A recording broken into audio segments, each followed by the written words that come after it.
I do hundreds of pregnancy scans every year, and there are 5 questions that I wish every couple asked me before they walked into that scan room. None of them are scary, and most of them will actually make your scan a much calmer experience. And the last one, the one question I wished all parents would ask me, almost nobody ever does.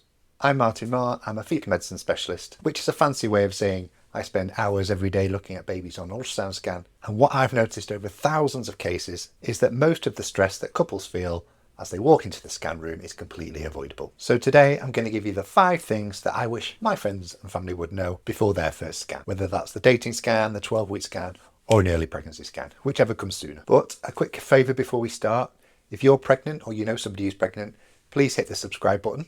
I post videos like these every week from someone who's actually in the scan room. Right, let's get to it. So first up, your dating scan is more accurate than your period date, and this trips parents up all the time. So here's what happens.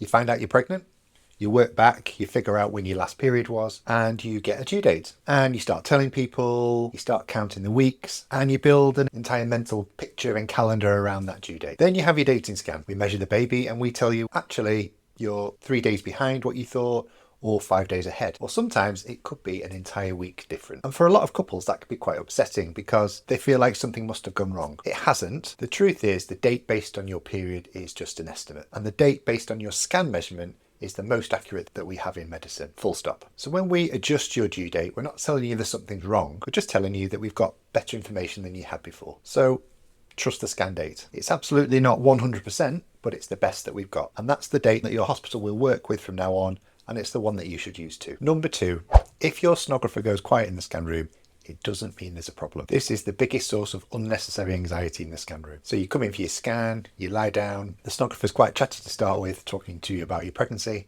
and then everything goes quiet. There's lots of clicking, lots of beeping. The sonographer might even turn the screen away from you. And in your head, you're writing the worst possible scenario. But here's the truth. The sonographers are actually doing a really difficult job, and they need to concentrate. They're measuring structures down to the millimetre, they're counting fingers and toes, they're checking advanced blood flows, and they're cross-referencing what they're seeing with checklists. And they've done this so many times that actually the general chit-chat is the first thing to go when they're getting into the technicalities of the scan. So just remember, a quiet sonographer is a concentrating sonographer. That's almost always all it is. If something genuinely concerning shows up on a scan, sonographers don't just go quiet.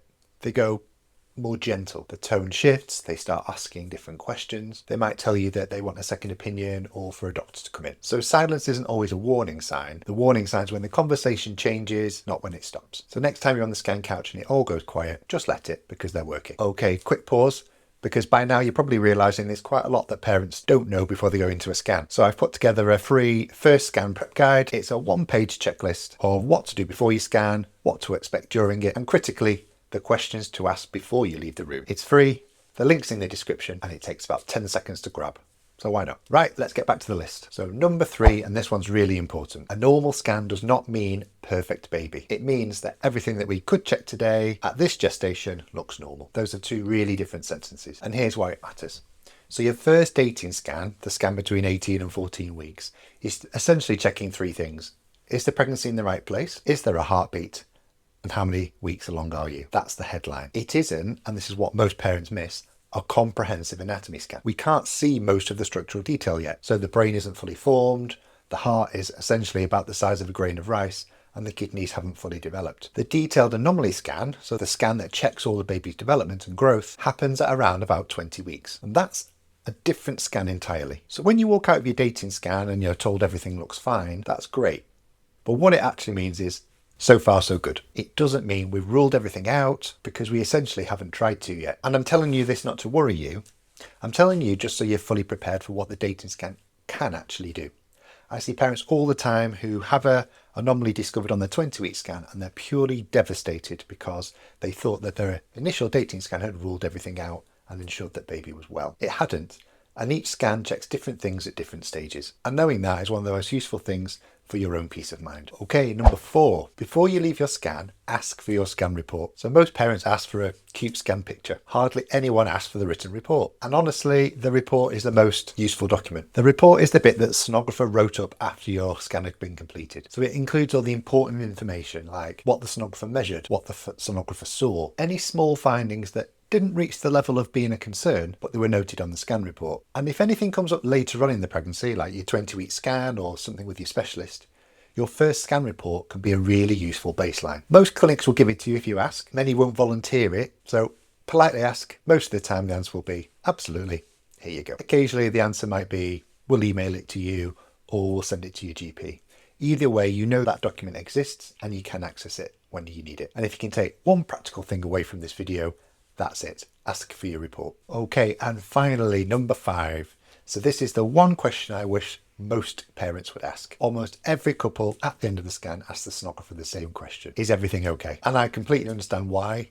It's the one question that your whole body wants to ask. It's the one question that you came in to be answered. But here's the thing. It's not actually a very useful question because the answer is almost always, as far as I can tell, today, yes. Which sounds reassuring, but actually doesn't tell you a lot. It's a little bit vague and doesn't actually tell you what they checked. So here's the question I wish all parents asked instead. What specifically did you check today and what couldn't be checked? That question changes the conversation entirely because it gives you a clear and honest picture of what can and can't be checked during that scan. It primes you for what to look out for at your next scan, and it tells a sonographer that you're fully engaged and informed, which in my experience always leads to a much richer and more informed conversation. So try it. At your next scan, instead of asking, is everything okay?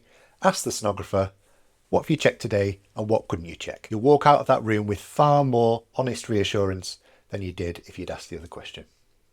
So look, the scan room can sometimes feel like it's a place where things happen to you, and it really doesn't have to. The more you understand about what's going on in there, the more you'll feel like things are happening with you. And that's the whole point of this channel, to get you into your scans feeling calmer, more informed and reassured. If you thought this was useful, then please do me a favour and share it with someone who's pregnant. It could genuinely change how their next appointment goes. Next week, I'm talking through the 20-week scan, what your sonographer is actually looking for, and the 5 things that they're checking for that you probably didn't even know about. So subscribe so you don't miss it. And don't forget, the first scan prep guide is free to download. Link is in the description, and I'll see you next week.